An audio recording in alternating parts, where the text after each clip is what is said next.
don't know me, I'm a 2L here at Widener, and I did my undergrad at Widener University in Chester, where I first got involved with youth court as a program.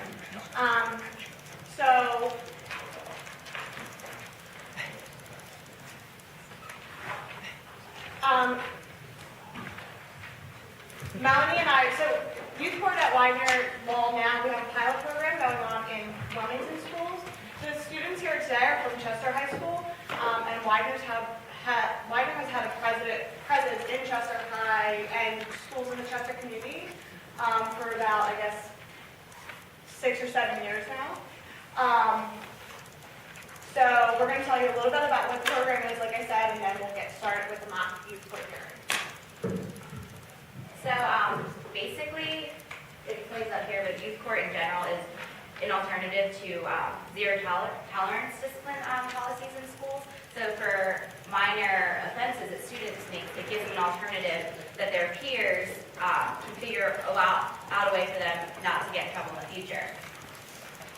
Today, the students are going to show you how these hearings actually happen. So after they give their presentation, it'll probably make a lot more sense. But basically, it's just a proceeding after the person already admits that they're guilty. It's not, you're not finding facts like you do in a criminal proceeding.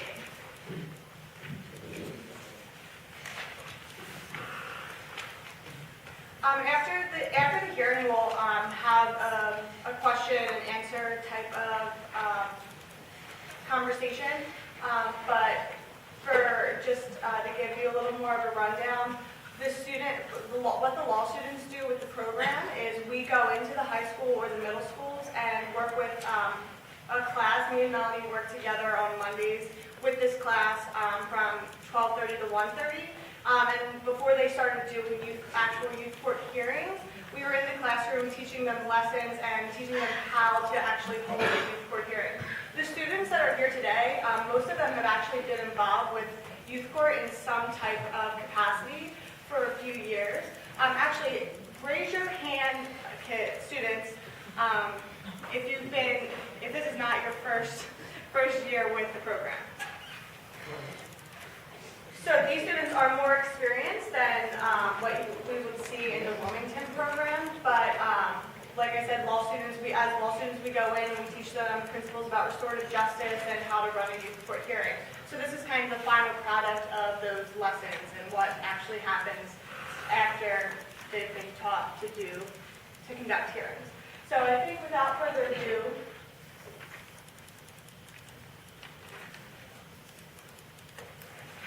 we'll get the youth court hearing started. All right.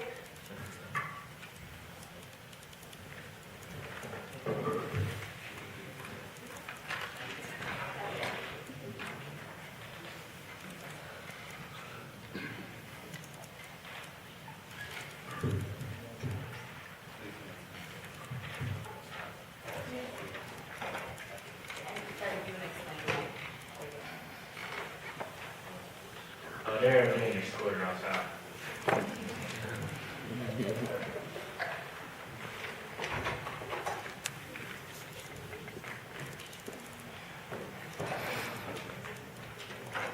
They have to score to respond to the applicant to the court.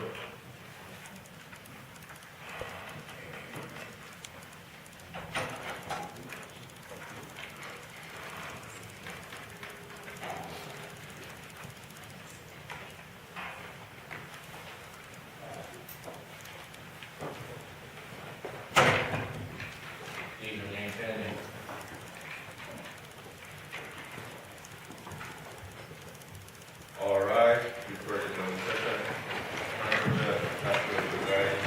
Case number 1, case of Raphael. Everyone in court, please stand. Please raise your right hand and repeat after me. I swear or affirm that everything I see or hear in youth court today shall be kept confidential. Everyone, please be seated and set the jury. We solemnly swear or affirm that you will objectively weigh the issue in this case and render a disposition according to the evidence and guidelines of the court.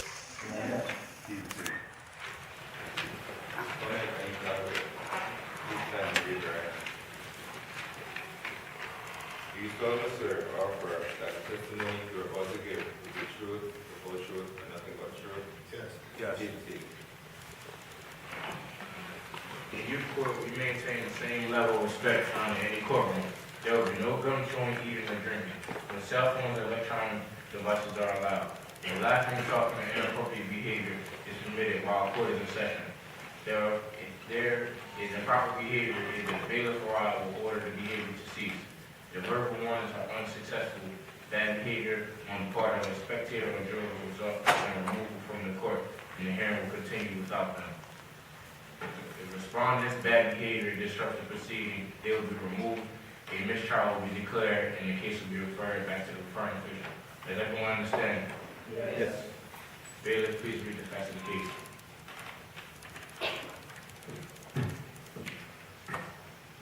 The fact stated, Raphael, student continuously disrupts class by picking on another student. Last week, he made another student fall down, and the teacher had to wait a lot of time to beat him. The youth advocate, please make your opening statement.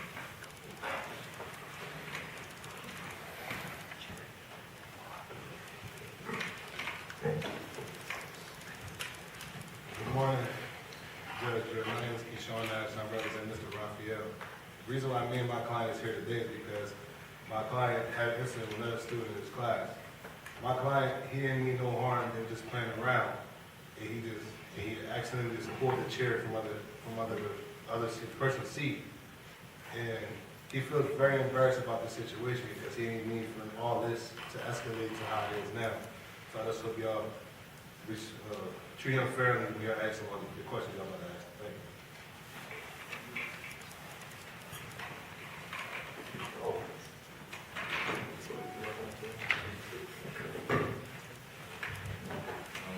Raphael, do you wish to say anything before the jury begins the question? No, Your Honor. At this time, the jury may begin questioning the respondent. Jaleesa,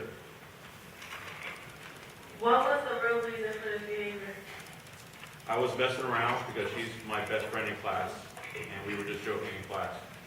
Azar, why were you playing in class? I was playing in class because we were messing around. I shouldn't have been playing around though. Isaiah, do you think that was appropriate for that time? No, I don't think it was appropriate, and I'm sorry for what I did. Right. Was you done your work? No, I wasn't finished my work for the class. I think it was math class that day. Bailiff, in your own words, could you tell us what really happened? So what happened was I was in class with a friend of mine who's a girl. I was pulling on her hair, just messing around, and I pulled her seat from underneath her, and she fell down, and she starts complaining to the teacher, and then I got written up. Evan, why were you picking on another student? I was picking on her because she's my best friend, and we were just joking around. Aisha, Do you think you deserve to be ran up? Yeah, I think so, because I caused a disruption to the class. Scott, Is this your first time being written up? No, it's not my first time being written up. what else have you been written up for? Pretty much for the same thing, just not paying attention to class and causing a disruption. Yarborough, What could you have done differently for this problem to not escalate? I could have paid attention to the teacher, and I could have sit down in my seat and not cause a disruption. Isaiah, what can we do here today to help benefit you in the future? Well, I'm sorry for what I've done, and I think being here today, since I'm here today, I won't be suspended, and I'm sorry for what I did, and you could probably give me an apology letter to the teacher. Aisha, Have you apologized? No, I did not apologize to the teacher or to the student. Scott, Does your parents know about this incident? No, I didn't tell my parents because I'm embarrassed about what happened. Jessica. What do you think was harmed? I think the students were harmed in the classroom because I disrupted the class. I think the teacher because she had to stop everything what she was doing, and then myself because I'm here today. Jalissa. What would your parents think of the situation? They would probably ground me. They would probably think that that I'm not doing the right thing in school, and I should be paying attention to class. Devin. What's your grade in this class? It's a B. I'm not too good at math. What class was this in? It was a math class.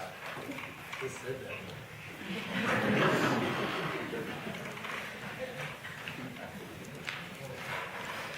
Scott.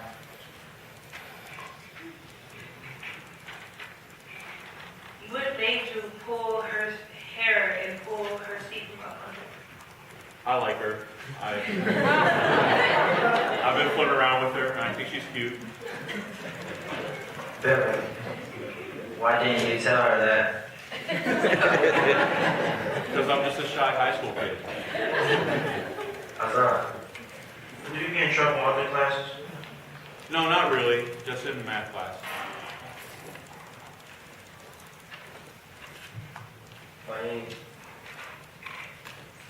How can you repair the harm and hurt feelings of others? I would probably apologize to the class, to my teacher, and make sure it won't happen again.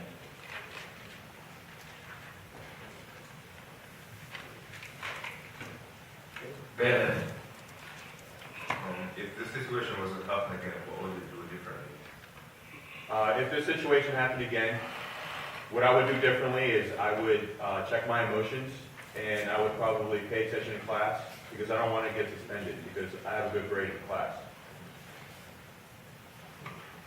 Naisha. What will you do when you graduate? When I graduate, I really want to go to college, maybe become a law student. Jalissa. Why should we believe that you won't do this behavior again? Because I came to youth court today, and I know what I did was wrong, and you guys are all my classmates, and I'm really sorry for what I did, and I don't want to get suspended because that would really hurt my chances in getting into college. If you would have done this at college or on a job, what would you think would happen? If it was a job, I'd probably get fired. If it was college, I'd probably get suspended. So I know what I did was wrong. Scott. What disposition will repair the harm and keep it from happening again? I would probably want to apologize to my classmates that I disrupted it, the teacher, and probably writing them an apology letter.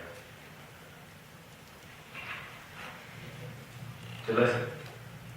Do you participate in any after-school activities? Yes.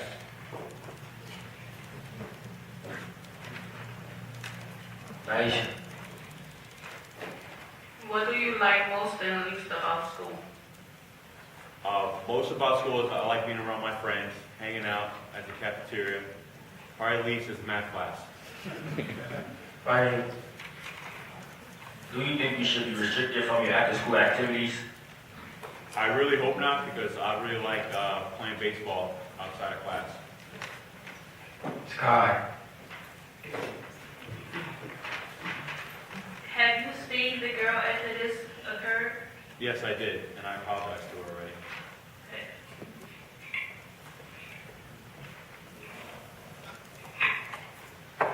Devin. What did she say? She forgave me a little bit, but not entirely. You know how girls are.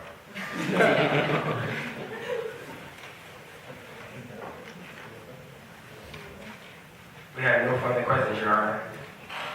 At the time that you have given me is closing the argument.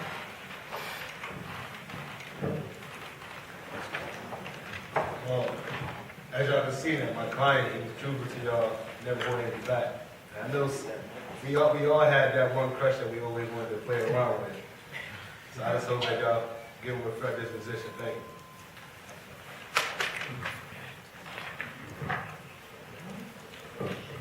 Bailiff, please escort the respondent and you have to be out of court.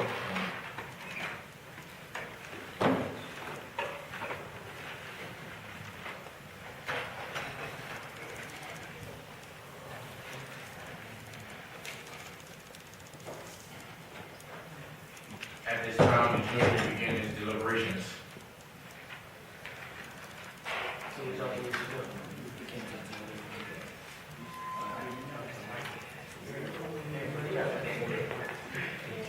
You're talking like, It was the second time. He used to do an essay because it was the second time in the same class, the same thing. I don't know. I mean, everybody deserves a second chance, but he got a second chance. I think he should apologize to the teacher and maybe write a letter doing it. To apologize to the teacher. I agree.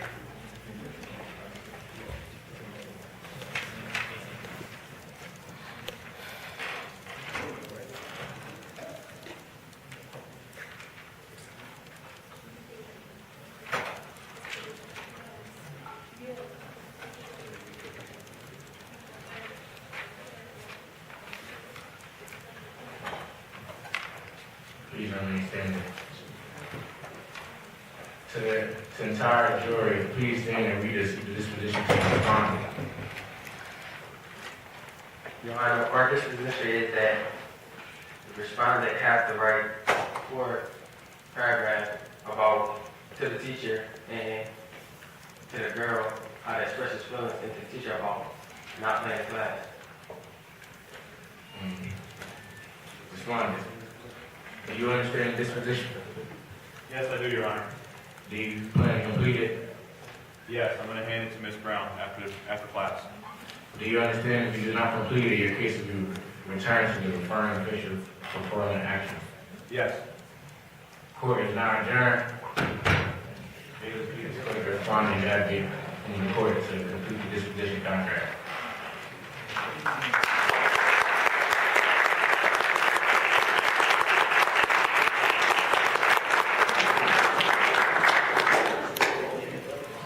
And with youth court. So, Brian, if you'd care to say a few words.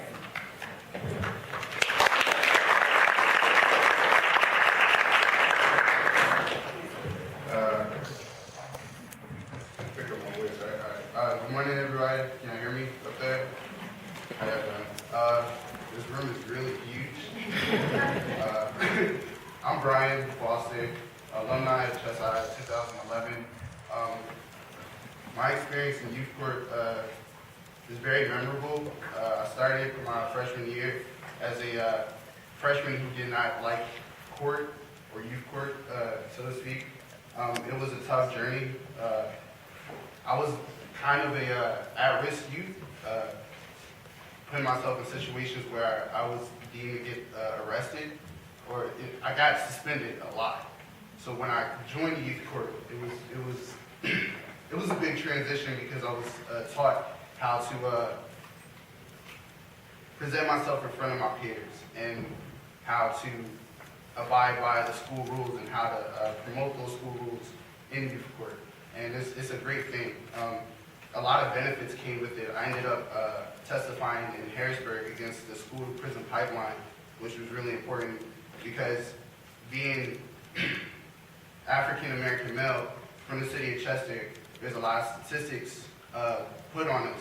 And this school-to-prison pipeline thing was really important for us to testify against because youth court is such a powerful tool against it. And especially in Chester High, where when I was going there, we faced a lot of suspensions, a lot of dumb suspensions, a lot of write-ups that made absolutely no sense, so why not give them to youth court? And it was really important for us as the students' peers to kind of teach them, that it's not okay to do this. And we're the example to show you why, it's not okay, because we're going to abide by those rules and we're going to help you and restore what you did wrong. Can we give them another hand? They did really good.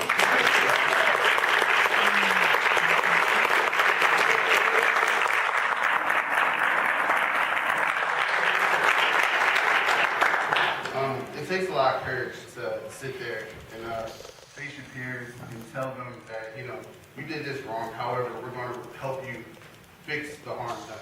And appreciate everybody coming out to support this and support these kids. And thank you for your time. Thank you.